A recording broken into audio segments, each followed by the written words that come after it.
देखिए क्वेश्चन, ठीक है, टेलीग्राम में आया था, फिर देख लो ये क्या है। इसमें सिद्ध करना है कि ई और एफ दो स्वतंत्र घटनाएं हैं, और इसके बाद ये भी सिद्ध करना है कि ई और एफ डैश, यहाँ पर एफ डैश है, ठीक है, उसमें गलत है, भी स्वतंत्र घटना है, यहाँ पर एफ डैश ही होगा, ठीक है, इसको देख चेक कर लेना, पेपर में एफ लिखा था, वहां पर एफ डैश होगा, ठीक है।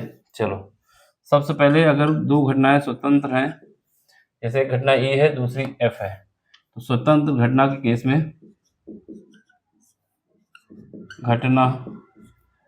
स्वतंत्र घटनाएं हैं अगर, तो इसके लिए क्या होगा, ई और एफ का इंटरसेक्शन, यानी probability of E intersection F, अगर ये दोनों ये घटनाएं स्वतंत्र फ्री हैं, तो उस केस में क्या होता है, probability of E into probability of F, या तो इन दोनों को अलग अलग करके मल्टीप्लाई कर दें, या इन दोनों का इंटरसेक्शन निकाल दें, दोनों बातें सेम होती हैं अगर दोनों घटनाएं स्वतंत्र हैं। तो एक इक्वेशन ये बन जाएगी। ये बात समझ में आई? अगर दो घटनाएं स्वतंत्र हैं, इसका मतलब ये होगा अगर उनकी प्रोबेबिलिटी अलग अलग निकाल ली जाए और उनका मल्टीप्लाई कर दिया जाए, वो बराबर होगा अगर उन दोनों को कॉमन ले लिया जाए, जो पार्ट कॉमन है, इंटरसेक्शन, इसका मतलब है क्या है, कॉमन पार्ट, और कॉमन पार्ट की प्रोबेबिलिटी निकाल दें, प्रायिकता निकाल दें, तो दोनों बातें सही होती हैं, इक्वल होती हैं, ठीक है।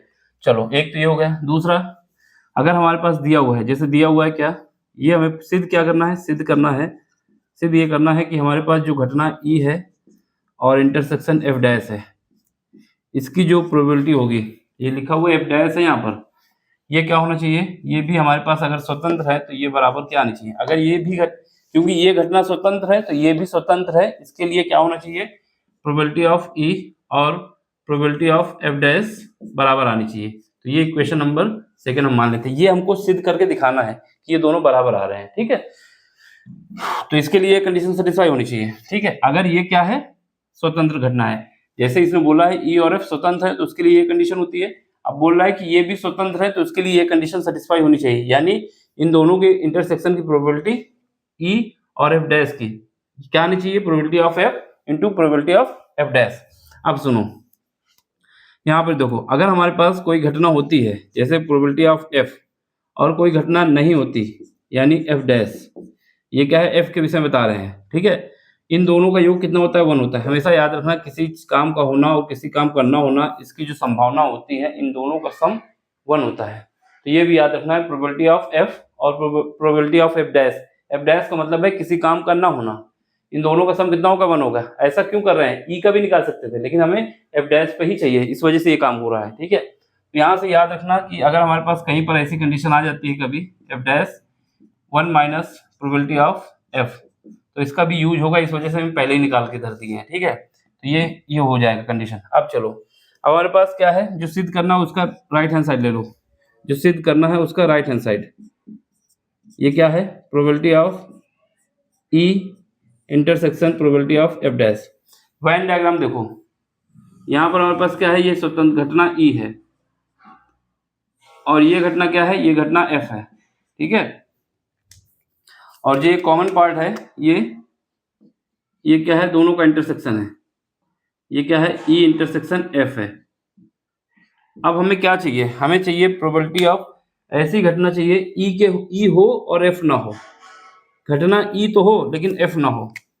ये इसका मतलब क्या है, प्रोबेबिलिटी ऑफ ई, यानी घटना, अभी प्रोबेबिलिटी की बात नहीं कर रहे हैं, पहले मैं घटना ई और इंटरसेक्शन एफ, इसका मतलब घटना ई तो होनी चाहिए, एफ नहीं होनी चाहिए। तो हमारे पास ये वाला पार्ट केवल ऐसा बचता है, ये पार्ट एक ऐसा बचता है जिसमें ये काम संभव है कि यानी ये घटना होगी, ठीक है, ये घटना होगी और बाकी वाला पार्ट नहीं लेना है। इसका मतलब क्या हुआ, इसका मतलब इसको हम क्या लिख सकते हैं, ये डायग्राम समझ लो, वेन डायग्राम से ही ज़्यादा क्लियर होगा। हमें क्या है, यहाँ पर ये समझना होगा, प्रोबेबिलिटी ऑफ ई, ठीक है, इंटरसेक्शन एफ डैश, इसका मतलब है ई की तो हो लेकिन एफ ना हो, इसका मतलब ये वाला पार्ट अगर हटा दिया जाए तो हमारे पास केवल ये जो पोर्शन बचेगा, रेड वाला जो पोर्शन मार्क कर रहे हैं, ये पूरा पोर्शन हमारा बचेगा, जिसमें क्या है, जिसमें केवल पी है, एफ नहीं है, एक भी हिस्सा एफ का नहीं है, ठीक है। तो इसका यूज करना है, तो यहाँ से क्या आ जाएगा, यहाँ से हम इसको ये लिख सकते हैं, probability of E minus probability of E intersection F, यानी ये जो कॉमन पार्ट था, इस पार्ट को हमने हटा दिया है, इस पार्ट को हटा दिया है, तो हमारे पास क्या बचा है, ये बचा है, ये याद रखना है, ठीक है। इसे पढ़ने के लिए क्या कैसे करते हैं कि प्रोबेबिलिटी ई की होने की और एफ डैश ना होने की, यानी पूरा पार्ट हमारा ई होना चाहिए। तो ये याद भी रखना है, थोड़ा कॉन्सेप्ट बता भी रहे हैं आपको, अगर समझ में आया तो ठीक, नहीं तो ये हमें रिमेंबर रखना है।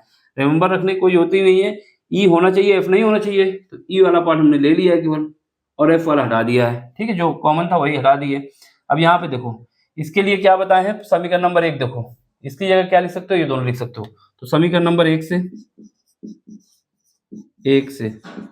तो यहाँ से क्या आ जाएगा, probability of E intersection F dash का मतलब है काम ना होना, जैसे यहाँ पर प्रोबेबिलिटी ऑफ ई ऐसे ही रहेगा और इसकी जगह क्या लिख सकते हो, इन दोनों का प्रोडक्ट माइनस प्रोबेबिलिटी ऑफ ई और इंटू प्रोबेबिलिटी ऑफ एफ।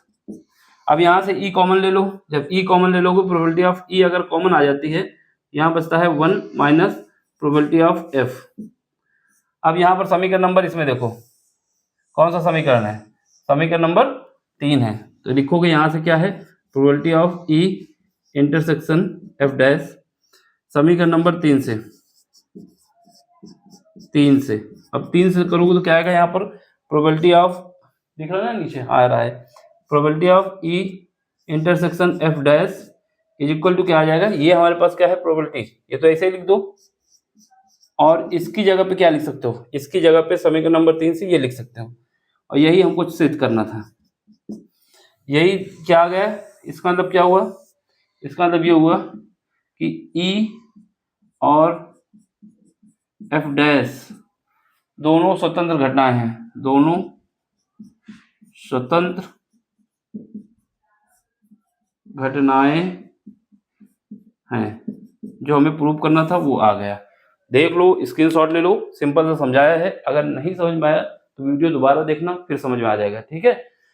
तो इसको समझ लेना है। बाकी अगर आप वीडियो देखते हैं आपको क्वालिटी कम दिखती है तो आप जाके सेटिंग में, एडवांस सेटिंग में जाके 720 या 1080 लगा लोगे तो साफ साफ दिखेगा, ठीक है। तो आप जो बोलते हैं कि थोड़ा बड़ा लिखें, तो वो तो इतना बड़ा तो लिख ही रहे हैं, कितना बड़ा लिखें, फिर भी उसको भी सुधार लेंगे, लेकिन आपको क्या करना है, क्वालिटी बढ़ा लोगे तो साफ साफ दिखेगा। देख लो, समझ लो, स्क्रीनशॉट ले लो। बाकी अगले क्वेश्चन के लिए इंतजार करते हैं अगले लेक्चर में। Thank you for watching. समझ में आया हो तो लाइक शेयर सब्सक्राइब। बाकी कोई क्वेश्चन आपको दिक्कत करता है तो टेलीग्राम में आना है, क्वेश्चन अपना भेजना है, जैसे ये सब बच्चे भेज रहे हैं, ठीक है। किसी भी बोर्ड के बच्चे हो, आपको बस भेजना है क्वेश्चन, उसका सोल्यूशन हम जितनी जल्दी होगा करके आपको दे देंगे, ठीक। चलो बाय। बस फिजिक्स केमिस्ट्री मैथ, अब हिंदी उर्दू अंग्रेजी ना ले आना। चलो बाय, टेक केयर।